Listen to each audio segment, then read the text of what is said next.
이런 글이 있습니다. 있을 때는 잘 모릅니다. 귀중한 건지 좋은 건지 사랑스러운 건지. 그런데 떠났다 오면 그것들이 얼마나 귀한 것인지 깨닫게 되죠. 전에는 친척들의 귀중함, 친구들의 귀중함을 몰랐습니다. 전에는 교제의 즐거움, 나눔의 행복을 몰랐습니다. 전에는 잔소리 들음이 축복을 몰랐었습니다. 그런데 멀리 갔다 오니 그런 것들이 너무나 귀한 겁니다.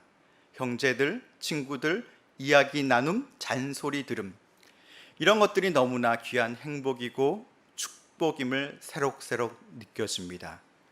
교회를 떠나지 마세요. 더 좋은 것, 더 좋은 것이 있을 것 같지만 그렇지 않답니다. 교회 속이 무료한 것 같고 답답한 것 같지만 교회 속이 가장 행복한 곳이랍니다. 형제 교제, 말씀을 통한 잔소리, 기도와 찬송, 부름, 모임들 얼마나 귀중한 건지 교회를 떠나지 마세요. 당신이 있어야 할 곳은 바로 교회입니다. 저는 이 글을 읽으면서 이야기해 주고 싶은 사람이 있었습니다. 누굴까요? 저희 아들입니다. 사춘기에 한참 보내고 있을 때 저희 아들이 과연 교회 가야 돼? 이런 말을 정면으로 하고 있을 때에 이 얘기를 해주고 싶었습니다. 근데 그 아이는 사춘기를 보낼 때 이런 말을 하더군요. 아빠의 이야기는 더 이상 듣고 싶지 않습니다. 아빠의 모든 결론은 기도와 말씀, 예배라는 것이죠. 그래서 순간 생각하면서 뭔가를 얘기를 하려고 딱 하는데, 그래, 기도해야지, 예배 잘 드려야지, 말씀을 봐야지, 이런 말을 맴돌고 있어서 그 얘기는 듣고 싶지 않는데 무슨 얘기를 해줄까, 참 많은 고민을 해보게 되는 것 같습니다. 어쩌면 우리가 교회를 오면서 누군가와 만나서 얘기할 때, 집사님 교회 오셔서 기도하셔야죠 얘기를 듣는데, 다 알아요, 이제 그런 마음은 있죠. 근데 뭔가 우리가 해결되지 않는 그 무언가를 어떻게 해결할 수 있을까라는 고민들을 해보게 되어집니다. 한참 방황하고 있을 때 저희 아들이 그럼 자기 교회 1년 동안 안 나가겠다고 선언을 하길래, 우리 집에 살려면 너는 교회에 나가야 된다, 안 그러면 집을 나가라, 이제 그런 얘기를 했을 때가 있는데요. 교회는 이런 것이잖아요. 그 얘기를 하고 난 3년 뒤에 그 아이의 고백은 다른 고백이었지만 그렇지 않을까 생각이 되어집니다. 코로나를 마치고 교회 현장에 오는 우리들의 마음속에 그려졌던 그 교회들이 있다는 것입니다. 모든 것이 기도하면 잘 되건, 그런 신앙이 가지면 얼마나 신날까요? 하나님의 능력이 바로바로 나타나고 끊임없는 이적이 우리의 삶에 일어난다면 우리는 그분은 신실하셔 라고 의심하지 않을 것입니다. 만약에 저희 사춘기 아들이 그의 기도를 하나님께서 다 응답하셨다면 어떤 일이 벌어졌을까요? 아마 지구는 없었을 것입니다. 하나님은 그의 기도를 들어주시지 않으셨습니다. 기도하면 전혀 응답받지 못하고 그럴 때 느끼는 것들이 있지 않습니까? 아무리 간구하고 울부짖어도 하나님의 간섭이 없는 것 같을 때, 그럴 때 있으셨죠. 그럴 때 하나님의 백성은 참 살기 어렵습니다. 그런데 룻기서를 보면 아무리 기도해도 응답받지 않을 것 같은 그 느낌, 그런 느낌이 우리 마음 가운데 엄습해 오고 있는데, 역사를 주관하시는 하나님께서는 그 현장을 떠나지 않으셨습니다. 하나님께서 모든 삶이 맡겨져 있는 그 삶이 그려져 있는 것이 룻기서입니다. 룻기서를 읽다 보면 하나님은 어떠한 기적과 어떠한 행동은 일어나지 않습니다.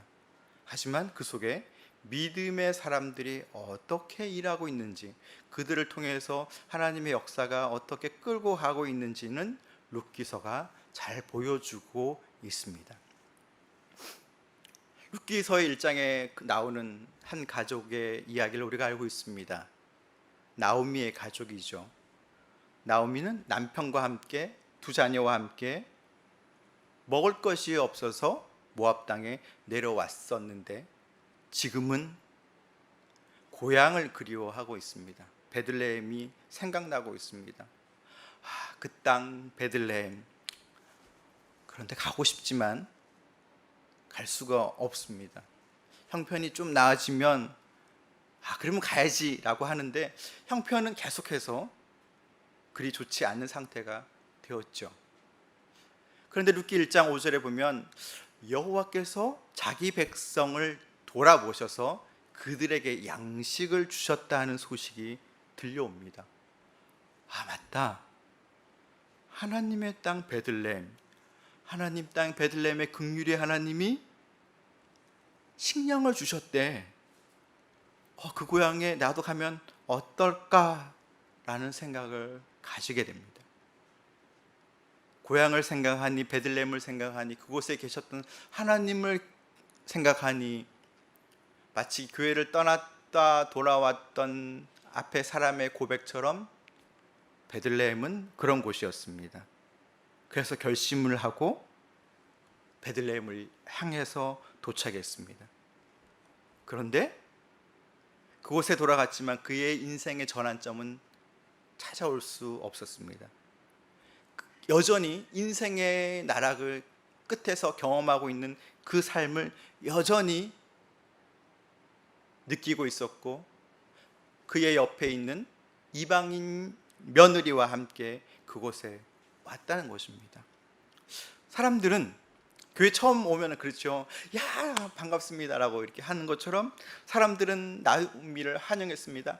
야, 나오미가 왔대. 나오미가 왔어 하면서 나오미를 만나려고 또 찾아오고 길에서 만나면 환영해 주었습니다.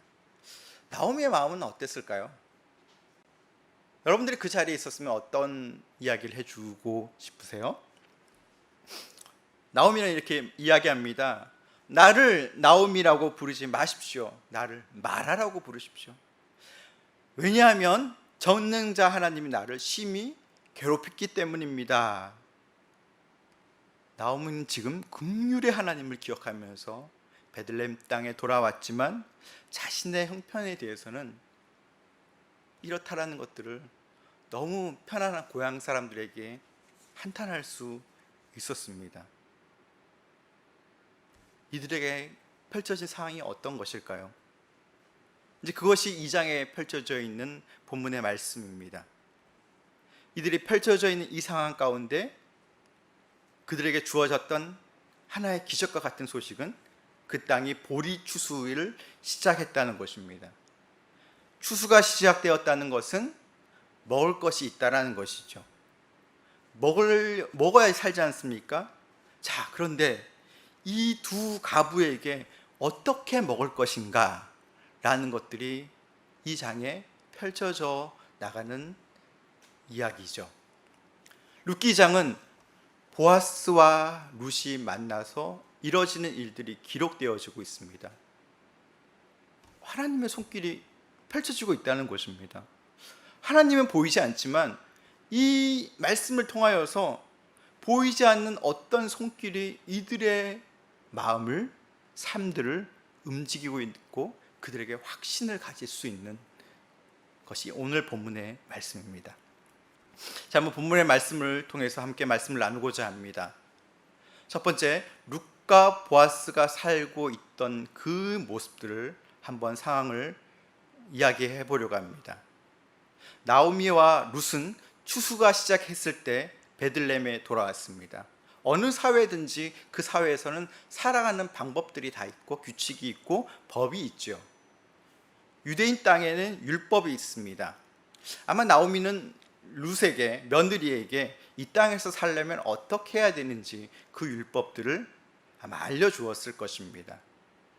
그런데 그 내용 중에 율법을 룻이 마음속에 두었던 것은 추수할 때 밭에 떨어진 이삭을 주울 수 있다라는 율법이 있습니다.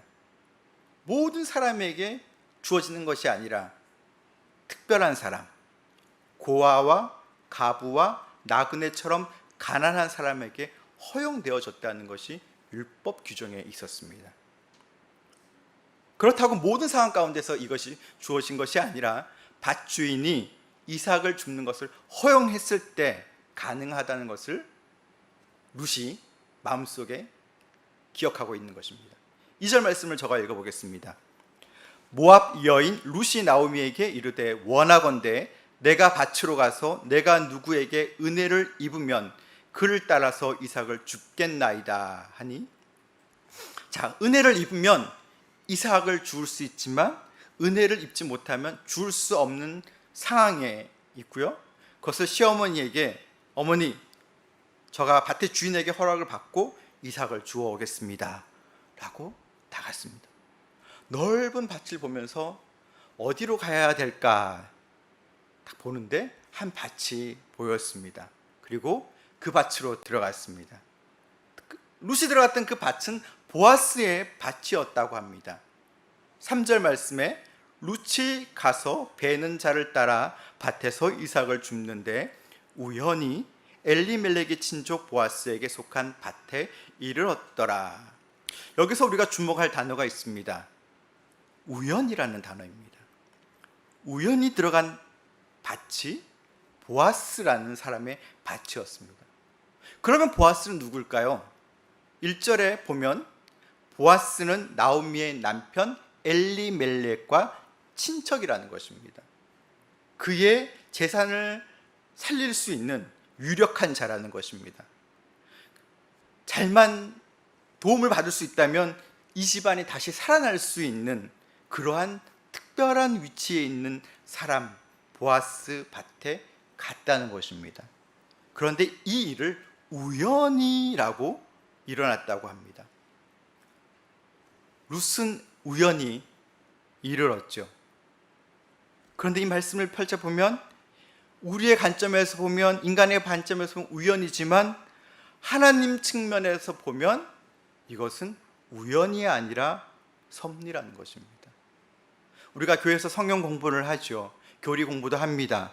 그러면 하나님이 어떤 분이시고 그런 것을 머릿속에 넣고 때로는 외우기도 하고 그런 과정을 겪다가 어느 순간에 하나님이 어떤 분이세요? 라고 하면 그 외웠던 말씀들을 읊조리면서 상황들에 느껴지는 그 감정들을 보면서 이 말씀이 그 말씀이었구나라는 것들이 그럴 때 있으시잖아요. 나오미도 그렇습니다.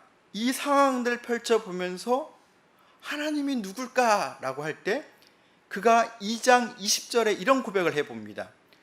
그가 살아있는 자와 죽은 자에게 은혜 베푸기를 그치지 아니하리로다. 그 해답은 바로 하나님이었습니다. 하나님의 자비로운 섭리가 룻이 이삭을 줍도록 인도하셨다는 것입니다.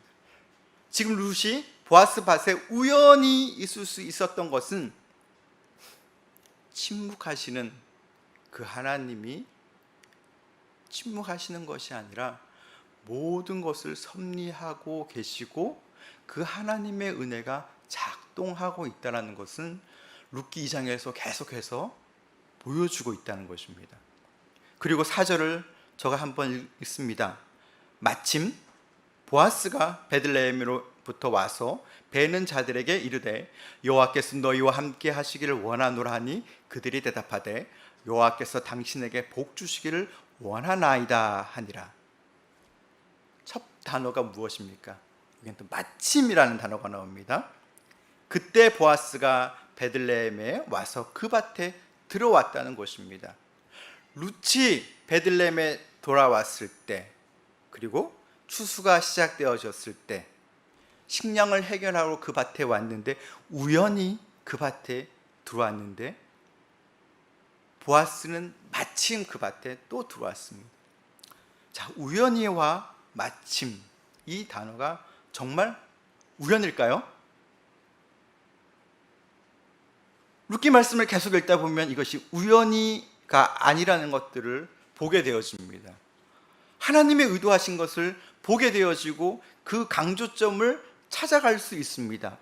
마치 요나가 다시스로 가지 않습니까? 그래서 배에서 선원들이 그를 바다에 던져버립니다. 물속에서 어떤 일이 벌어집니까? 큰 물고기가 와서 요나를 삼킵니다. 우연일까요? 마침일까요? 하나님이 간섭하셔서 그렇게 하십니다. 룻기의 본문은 우연이라는 말을 사용하여서 그 속에 담긴 필연을 강조하고 있는 것입니다. 하나님이 개입하고 계심을 볼 수 있다는 것입니다. 하나님 지금 보아스와 룻을 만나게 하십니다. 보아스, 룻, 이 두 사람이 이제 한 무대에 서게 된다는 것입니다. 보아스는 누굽니까? 엘리멜렉의 친족으로 소개되고 있죠. 룻은 어떻게 소개되고 있습니까? 이 절에 보면 보아스가 사환에게 묻습니다. 저 이삭을 줍고 있는 여인은 누구냐라고 할 때 모압 여인 룻입니다 라고 얘기합니다. 엘리멜렉의 친족 보아스와 모압 여인 룻이 나타납니다. 두 사람을 보면 어떻게 보입니까? 격이 안 맞죠. 유력한 자, 이 사람은 경제적, 신체적, 사회적으로 영향력이 있는 재력가입니다. 신뢰받고 인정받는 품이 있는 사람이죠. 단지 이 밭의 주인일 뿐만 아니라 그 사회에 유지이면서 사회 지도층에 있는 그 사람이 보았습니다. 그런데요, 반면에 있는 이 여인은 뭡니까? 모압 사람입니다. 이방인입니다. 유대인들이 가장 싫어하고 쳐다보지 않는 그런 존재의 사람이 반대쪽에 있는데요, 이 보아스가 이 여인을 향하여서 오늘 아주 특별한 배려가 펼쳐져 있는 것들을 우리가 볼 수 있습니다. 왜 보아스가 룻에게 특별하게 배려하고 있는 것일까요? 왜 우리는 이것을 보면서 주목하고 있는 것입니까? 보아스가 예의 바른 사람이었기 때문에 그랬던 것일까요? 이렇게 하는 것이 당연한 시대적인 흐름이었을까요? 그렇지 않다는 것입니다. 그 시대는 어떤 시대입니까? 사사시대입니다. 사사시대는 제 소견이 옳은 대로 자기 마음대로 살던 시대였죠. 누구를 돌아보거나 누구를 살펴보고 하는 것이 없던 시대입니다. 하나님의 말씀이 있고 율법이 있지만 백성들은 하나님의 정체성을 가지고 살아가는 것이 아니라 왕이 없어서 제 소견대로 살아가고 있는 시대가 사사시대입니다. 식량이 없어요. 그래서 그들은 모압 땅에 갔던, 아무도 말리지 않고 자기 소견대로 갔던 그런 시대이죠. 암담한 뉴스를 들으면서 살고 있는 이 시대를 보면서 혹시 사사시대가 아닌가라는 착각을 일으키는 시대가 오늘 우리들의 시대일 수도 있습니다. 남들에게 호의를 베푸는데 뇌물 아니야 라는 답변이 들려오고요, 어떤 배려를 해보면 무시당하는 삶의 현장이 곳곳 경험할 때가 있지 않습니까? 사사시대가 그렇습니다. 이런 사사시대에 보아스는 다른 행동을 보이고 그의 태도를 보면서 성경은 아주 귀하게 평가를 하고 있다는 것입니다. 이 룻기서의 말씀을 보면서 많은 주석가들이 이렇게 글을 남기고 있습니다. 보아스는 하나님의 성품을 반사하는 사람으로 본문에서 드러나고 있다라고 해석하고 있습니다. 이것을 해석해 보면 밤에 환하게 보이는 달빛이 있지 않습니까? 그 환한 달빛은 어떻게 빛나냐면 태양의 빛을 많이 받아서, 너무나 많이 받아서 그 빛으로 인해서 밝게 반사되어서 보여주는 그 반사의 빛이 너무나 밝다는 것처럼 보아스가 하나님의 은혜, 하나님의 인애를 많이 받아서 그것을 많이 보여주고 있다는 것들을 보여주고 있다는 것입니다. 보아스가 어떻게 행동하길래 이렇게 표현을 하고 있을까요? 4절 말씀을 한번 봅니다. 여호와께서 너희와 함께 하시길 원하노라. 이 말은 종들에게 나눈 인사입니다. 멋있지 않습니까? 종들에게 이런 인사를 하는 주인이 있죠. 종들도 여호와께서 당신에게 복 주기를 원합니다 라고 인사합니다. 그들의 인사법은 이렇습니다. 보아스는 종들에게 여호와께서 함께하기를, 이것이 당신의 복이요, 이것이 당신의 가져야 될 가장 큰 복이기 때문에 끊임없이 선언합니다. 우리 자녀들에게 선언하는 그 선언이 있지 않습니까? 나는 잘 될 거야, 하나님이 함께 하시기 때문에. 이런 것처럼 그 인사를 보면서 사람들은 야, 하나님을 믿으면 저렇구나 라는 것들이 들지 않았을까요? 평소에 반복되는 그 인사를 보면서 그의 삶은 달랐다는 것을 보게 되어집니다. 사사시대에 살고 있는 보아스가 그렇게 하는 행동을 보면서 사람들은 하나님을 떠오르게 됩니다. 하나님의 초점에 맞추고 싶어 합니다. 하나님 앞에 나가고 싶어 하는 그의 삶을 보게 되어지는데요, 이 사사시대에 보아스와 룻의 만남은 그 속에서 하나님의 섭리가 드러나고 있다는 것입니다. 자, 그러면 도대체 보아스는 룻에 대해서 어떻게 보고 있습니까? 이 말씀을 나누기 전에 우리의 부모로서의 우리의 태도는 어떨까라는 생각을 한번 해봅니다. 우리가 교사로서, 우리 이웃의 어른으로서 다음 세대를 바라보는 우리는 어떤 태도를 가지고 있을까? 한번 생각해 보면 좋을 것 같습니다. 보아스가 룻을 보았을 때, 그의 이름을 들었을 때 어떤 인물인지 알았다는 것이죠.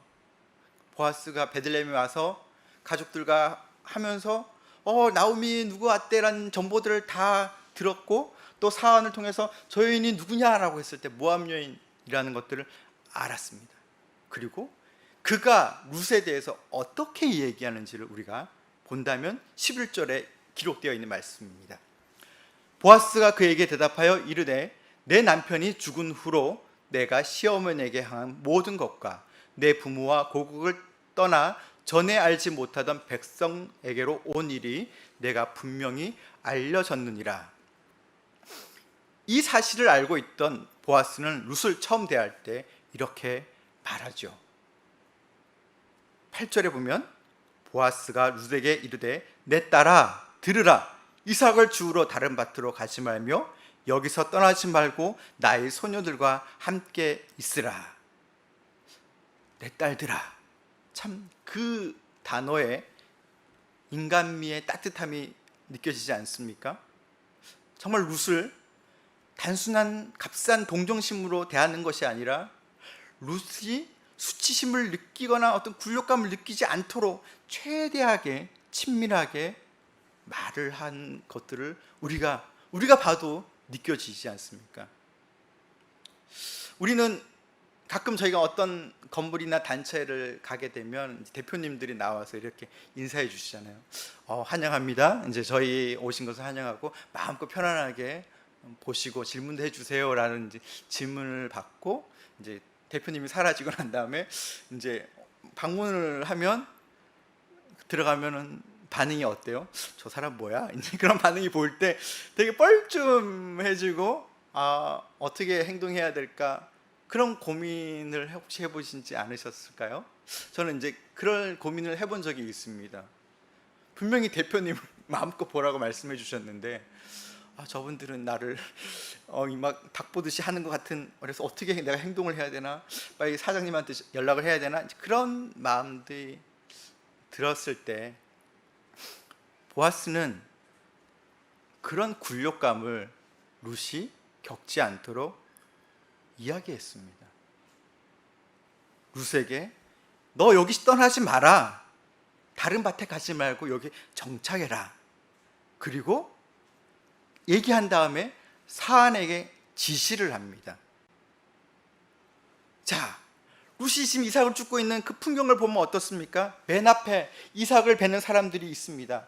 그리고 그 뒤에 그것을 단을 묶는 여종들이 있습니다. 그리고 저 멀찌감치 이삭을 줍고 있는 사람들이 뒤따라서 곡식을 줍고 있는데 보아스는 룻에게 곡식의 단 사이에서 줍도록 합니다. 종들에게 책망하지 못하도록 얘기합니다. 그리고 종들에게 뽑다가 그 다발을 그냥 흘러버리라고 얘기를 합니다. 하나하나 자세하게 지시를 해주고 편의를 봐주라고 이야기합니다. 절대로 면박하지 말라고 얘기합니다. 그가 수확할 수 있을 때까지 최대한 배려할 수 있도록 이야기합니다.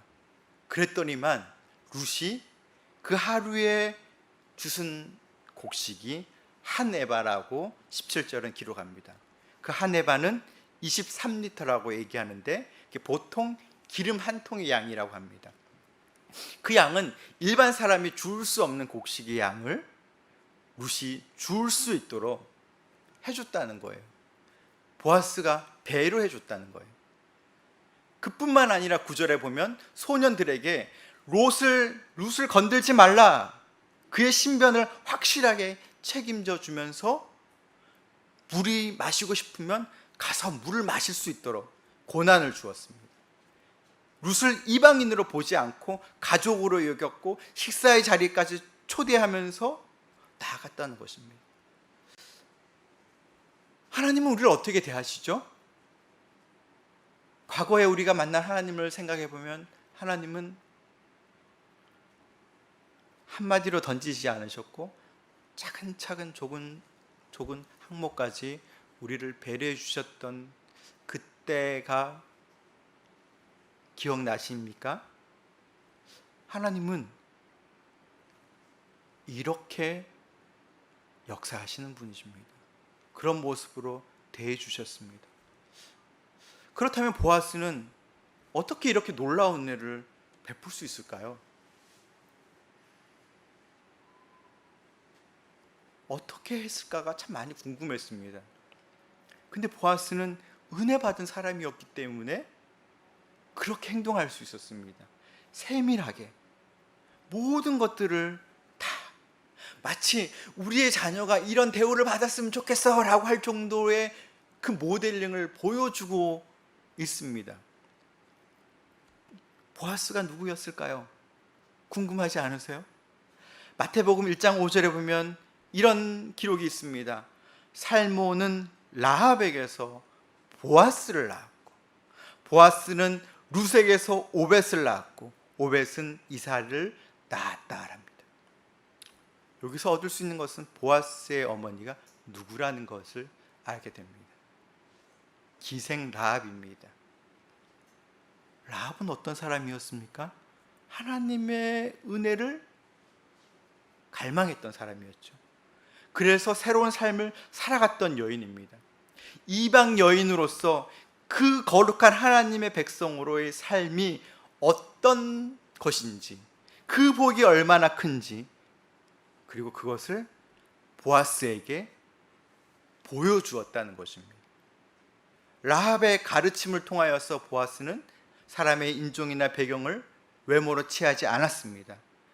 자신의 어머니의 경험을, 은혜의 경험을, 그 은혜를 자신만에 가지고 있는 것이 아니라 베풀 줄 아는 사람으로 성장했고 지금 베풀고 있다는 것입니다.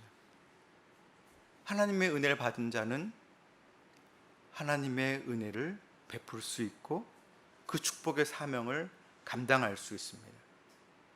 그래서 보아스는 룻을 축복합니다. 어떻게 해요? 12절 말씀입니다. 여호와께서 내가 행한 일을 보답하시기를 원하며 이스라엘 하나님 여호와께서 그의 날개 아래로 보호하러 받으러 온 내게 온전한 상 주시기를 원하노라 하는지라. 하나님은 너를 알아주실 거야. 하나님은 너의 처지를 아시고 계셔. 너를 보상해 주기를 원하셔 라는 마음을 보아스는 룻에게 전달해 주고 있는 것입니다. 여호와의 날개 아래 보호하심이 너에게 있을 거야. 그것이 하나님이 너에게 보호해 주시면 너에게 상으로 함께하기를 나도 축복해 라는 고백들이 담겨져 있다는 것입니다. 보아스의 마음은 진심을 담은 것입니다. 룻이 단순히 시어머니를 섬기기 위해서 따라왔고 이 복을 누리는 것인가요? 아닙니다. 룻은 어머니의 하나님이 내 하나님이 되기를 고백하고 하나님의 편에 섰기를 선택했기 때문에 하나님이 분명히 나를 책임져 주시고 인도해 주실 거라는 그 축복을 기대하며 왔는데 지금 보아스를 통해서 그 축복을 맛보고 있는 것입니다. 그 축복이 어떤 말씀입니까? 다시 한번 11절 말씀을 읽습니다. 여호와께서 내가 행한 일을 보답하기를 원하며 이스라엘 하나님 여호와께서 그의 날개 아래에 보호를 받으러 온 내게 온전한 상 주기를 원하노라 하는지라. 세상의 것을 택한 것이 아니라 하나님의 편에 있는 것을 택하는 그의 마음을 하나님께서 보시고 보아스를 통해서 일하고 계심을 보게 되어집니다. 자, 그러면 보아스는 이렇게 축복해 줬습니다. 룻은 어떻게 반응을 해야 될까요? 여기서 저는 고민해 보게 되었습니다. 만약 이런 축복을 받으면 우리의 아이들은 어떻게 반응할까? 좋은 건물에 와갖고 신나는 것들 보면서 사장님이 야 마음껏 해봐 구경하고 가라라고 했을 때 어떤 아이는 정말 이게 맞을까 삐죽삐죽거리면서 그냥 있다가 어떤 아이는 신난다 막 달리기를 하고 막 그런 모습들로 보이면 끝까지 그 건물을 보지 못하고 쫓겨날 건데 라는 생각에, 그러면 우리는 하나님의 은혜를 받으면 어떤 모습으로 나가야 될 것인가? 사실 여기도 배움이 있어야 가능한 부분이 아닌가라고 생각이 되어집니다. 그런데 롯의 모습을 보면 그렇지 이렇게 반응해야지 라는 것이 10절입니다. 롯이 엎드려 얼굴을 땅에 대고 절하며 그에게 이르되 나는 이방 여인이거늘 당신이 어찌하여 내게 은혜를 베푸시며 나를 돌보시나이까 하니. 나는 이방 여인인데 어찌 나에게 이런 은혜를 베푸십니까? 이 질문은 어찌하여 내게 은혜를 베푸십니까? 어찌하여 나에게 이렇게 좋은 은혜를 하나님 주세요. 우리는 하나님 앞에 이 질문을 드려야 되지 않을까요? 하나님, 어떻게 저에게 이렇게 은혜를 주십니까?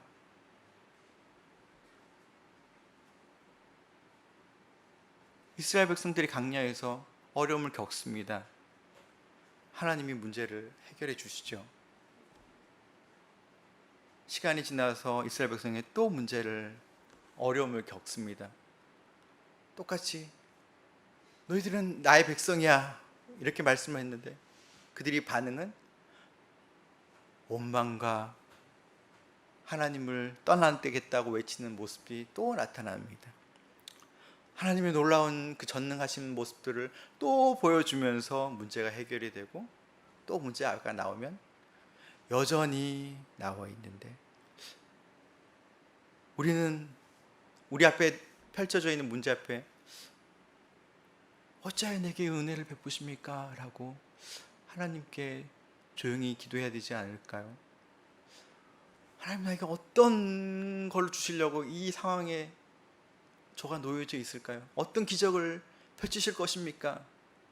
우리는 이스라엘 백성들을 보면서 너희들은 그렇게 해야 돼 라고 말할 수 있는 것들을 보게 되어집니다. 이 바보들아, 너 왜 그러고 있어? 하나님이 어떤 분이신데 문제가 바뀌었다고 또 똑같은 행동을 하고 있어? 우리는 그 문제 앞에서 하나님, 어찌하여 내게 은혜를 베푸십니까? 호의를 베푸십니까? 라는 질문을 하나님께 드려야 되는 것을 우리가 기억해 봐야 될 것 같습니다. 근데 왜 못할까요? 우리는 문제 분석에 뛰어난 머리를 갖고 있기 때문에 왜 이 문제가 일어나는지 발견하게 되고, 나 때문에 일어나는 것도 발견하고, 당신 때문에 일어나는 걸 발견하고, 이 문제에 우리가 애굽에서 나오지 않았으면 우리가 이런 일도 안 일어나는, 과거부터 현재의 모든 것들을 발견하면서 문제 해결력을 하지만 그 속에서 하나님이 어떻게 해주신다는 것들을 찾아보지 못하고 있다는 것입니다. 동일하게 우리 자녀들에게 어떤 문제가 보면 하나님이 하실 거야 라는 것들을 던져주면 그 아이는 여전히 뭐가 없고요, 뭐가 없고요, 뭐가 없어서 안 해요. 이제 이런 답이 오면 같이 낭망하는 우리 부모님은 아니지 않습니까? 맞아요, 하나님, 제가 그 하나님을 발견해야 되는데, 그 하나님을 발견하고 그 교회 공동체의 즐거움을 발견해야 되는데 그것을 발견하게 해주십시오. 기도할 때 하나님 어찌하여 내게 은혜를 베푸십니까? 라고 고백해야 되실 것 같습니다.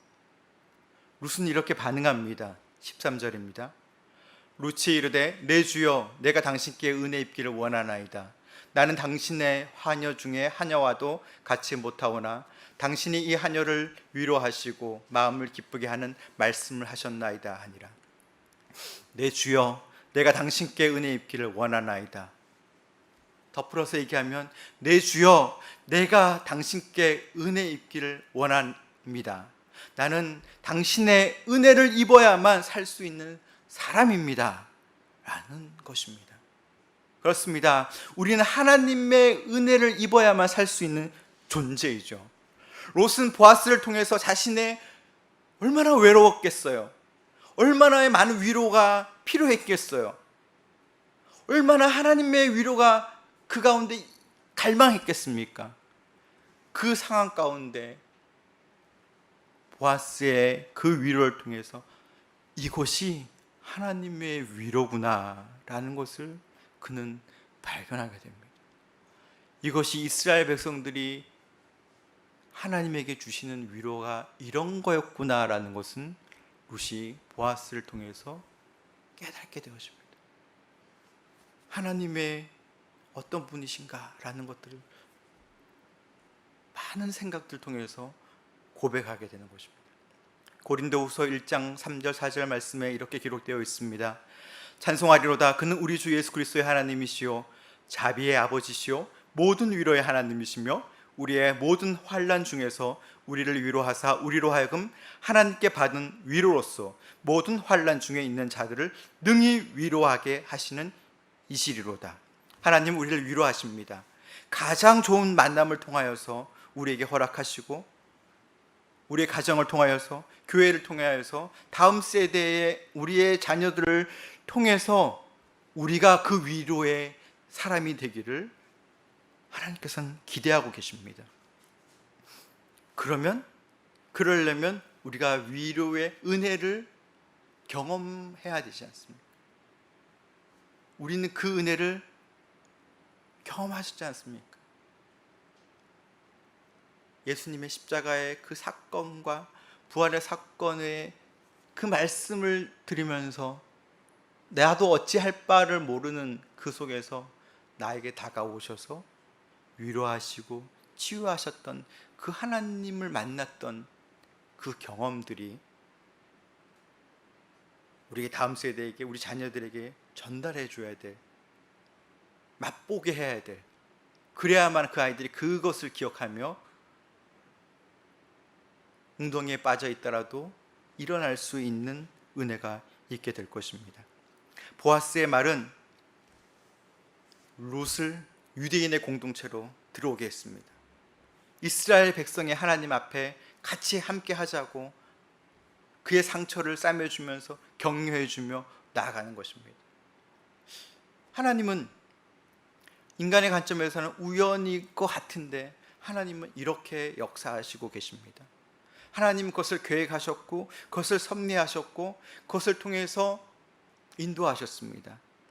나오미의 고백처럼 나는 마라와 같은 인생이다 라고 하나님의 백성이 한탄할 때, 먹을 것이 없어서 이삭을 주러 갈 때 그 땅에 보아스의 땅을 밟게 하셨고 그 빈손에 갔던 그 여인에게 보아스를 통하여서 축복의 말을 듣게 하셨다는 것입니다.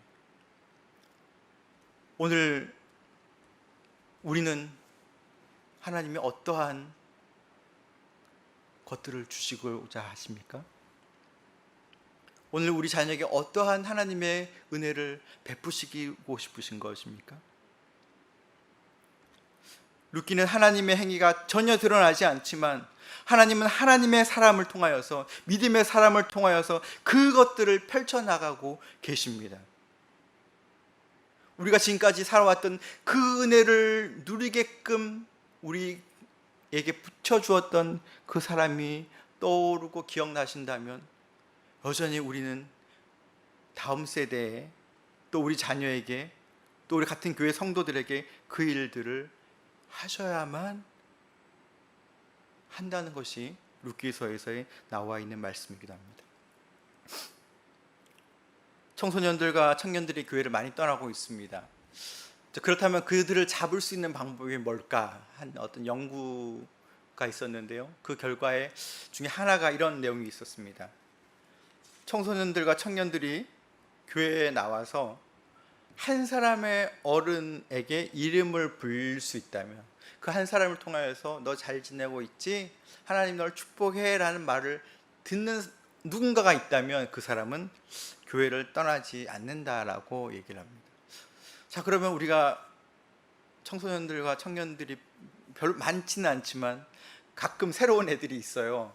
있으면 그 아이들이 보면은 제 교회 애들인가, 저 학원 애들인가, 이제 우리 많은 생각을 해보게 되어지고, 인사를 하며 교회이고 아니면 아닌 것 같은 그런 느낌이 있는데, 그 아이에게 다가가서 그 아이의 이름을 우리가 발견하고 알고 그 아이를 축복하는 말을 들으면 그 아이는 교회를 떠나지 않는다라는 것들이 이제 연구 결과들이 있는데요.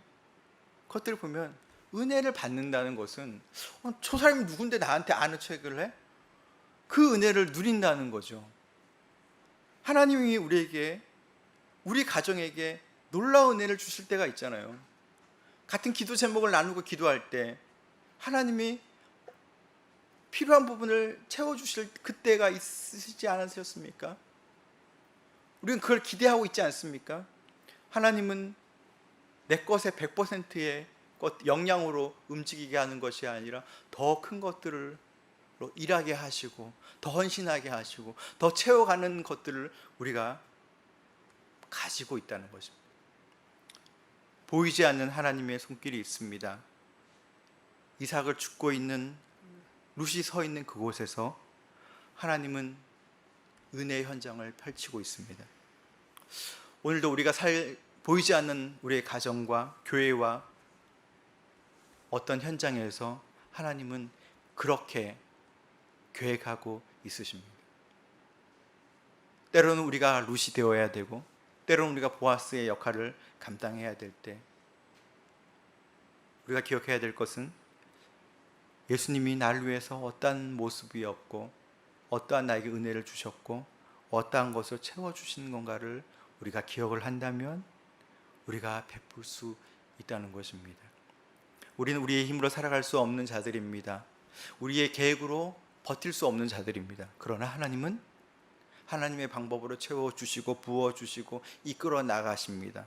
그래서 우리가 그것을 보면서 하나님을 찬양하는 것처럼 우리 성도님들의 가정 가운데 그 은혜가 있기를 원합니다.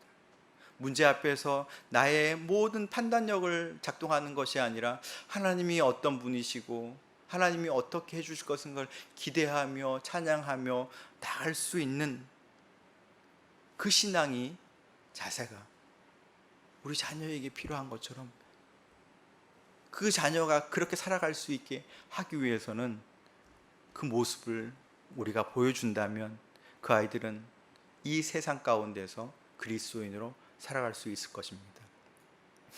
하나님을 사랑하는 우리 성도님들, 우리의 삶에 보이지 않는 하나님의 손길이 그 속에서 은혜를 누리며 살아가시길 간절히 축원합니다.